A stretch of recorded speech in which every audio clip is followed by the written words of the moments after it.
It would be hard to imagine the success of the cultural phenomenon known as Turtlemania without the Fred Wolf series, which began in 1987. The show gave the franchise a theme song and came with a very healthy toy line that completely rewired the minds of millennials at the time. Turtlemania peaked during the years 1989 to 1991, but its slow decline in popularity made it clear that time was running out for the show. So, how do you end a show that once was a money printing machine? How do you make it work as an ending while acknowledging the greener years? Join me today as I explore the last episode of the Fred Wolf cartoon, Divide and Conquer. Let's put this episode into context. The franchise began experiencing setbacks across the board in 1993.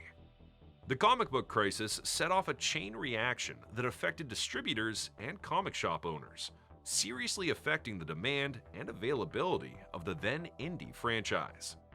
Their most popular comic, The Archie Adventures, was no longer selling as many copies as it used to during Turtlemania, and editors felt the need to reboot the series with a more mainstream approach.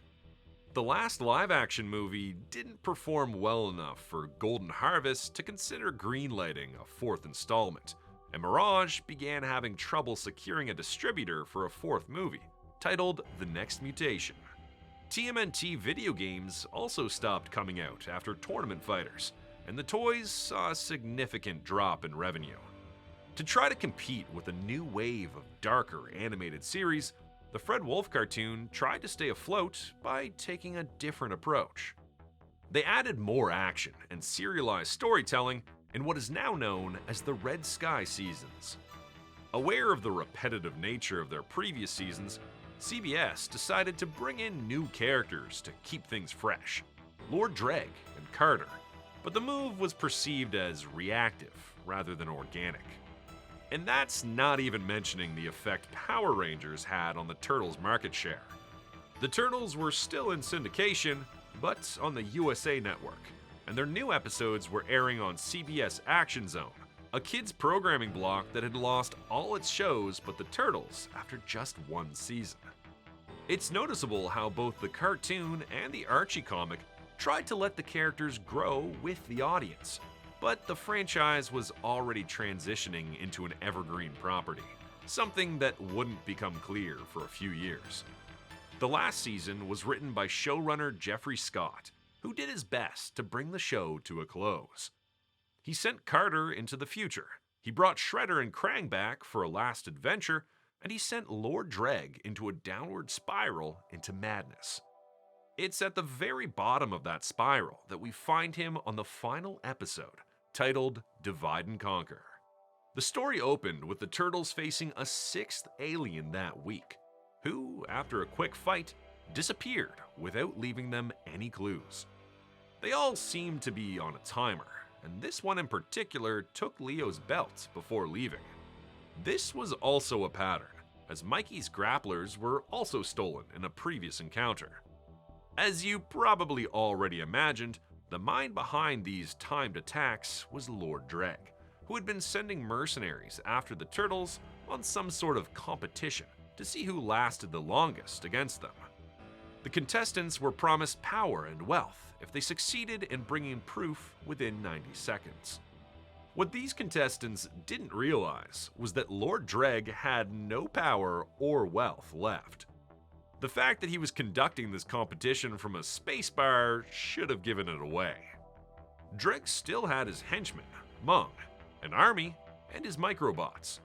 All he needed was a little patience, and he would have been ready to invade Earth again. But his recent taste of the combined knowledge of Shredder and Krang left him with more immediate plans.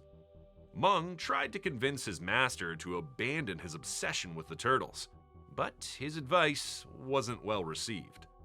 Back on Earth, the Turtles realized the aliens were tracking them through a device attached to Mikey's shell, apparently placed there by the first alien they encountered. They got rid of it a little too late, as a seventh alien found them and took Donnie's bow. Given the tracker's appearance, the Turtles deduced that these aliens were being sent by Lord Dregg, and the energy left behind by those aliens could be traced to the black hole where they last saw him. Back at the lair, Master Splinter taught the Turtles a new move called the Flying Claw, which he nicknamed the move to end all moves. And they were gonna need it really soon, because after gathering 5 finalists, Dregg used a canister of microbots to create a morphogenesis exoskeleton. Once inside the armor, he used 5 claws to absorb the champions into his body. Ready to take on the Turtles, he beamed down to Earth. Dregg got big and dangerous in battle, and he started using all the alien champions' powers, multiplied by 100. The Turtles soon realized that they were outmatched, and they had to flood a sewer to push Dregg away. Back at the lair, they told their master what had happened, and it reminded him of the hermit crab. This animal used bigger shells to impress his enemies.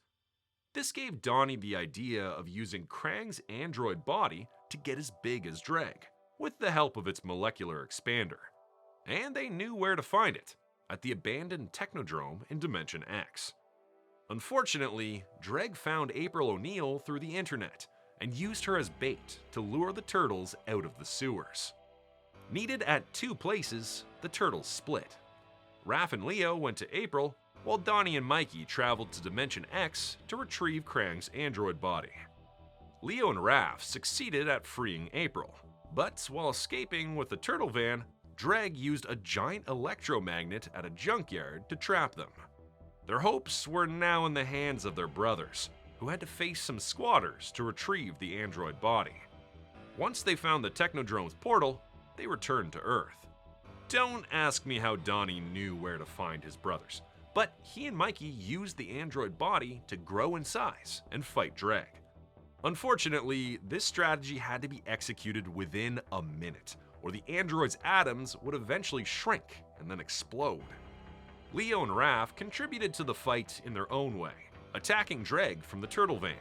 But in the end, it was all up to the Turtles in the android body.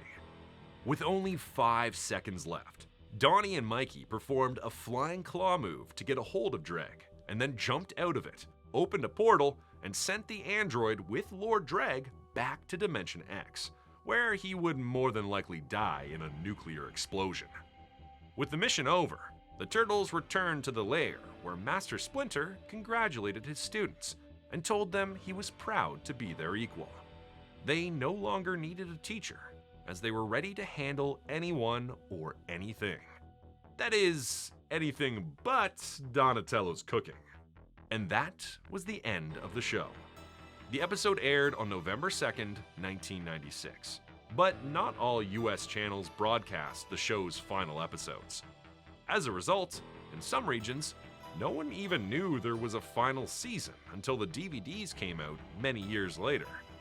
As was the case for every episode of this season, the Turtles were voiced by Cam Clark, Townsend Coleman, Barry Gordon, and Michael Gow. April was voiced by Renee Jacobs, Splinter by Peter Renaday, and Lord Dregg by Tony Jay. The last 10 episodes were animated by Daiwan Animation and directed by Tony Love. The Turtles were losing territory, but it's worth noting that they weren't the only ones. Cable was becoming the go-to for kids programming, and as a result, ad slots became more diluted and more affordable for the usual kid-targeting brands. This pressured network TV to replace those blocks with more profitable programming. The end of the show also coincided with the end of the syndication deal with the USA Network. This meant that the Turtles went completely off the air in 1996. Having said that, the show had 193 episodes, which should be considered a healthy run. Unlike so many other shows, the Turtles had the luxury of having a last season and an ending. They closed out storylines and made many callbacks to the show's golden years. From that point of view, the episode brought closure to the fans of the first cartoon. Interestingly, just a year later, the X-Men animated series made a similar decision to end the show with a graduation. As for CBS, this was the end of their action zone. They were already way behind Fox Kids in the Saturday morning slot, so it wouldn't be so crazy for the Turtles' next home to be there. The following live-action series would make Turtle history as well, but mostly behind the scenes. And it would take the Turtles 7 years to return to the world of animation. There's only one question that I couldn't figure out about this episode. If Lord Dregg could absorb whole alien beings inside his armor, why didn't he absorb the Turtles? Perhaps he was too obsessed with defeating them in combat. We'll never know. What are your thoughts on this final episode? Did you find the ending satisfying? Let me know in the comments. Thanks for watching. See you in the sewers.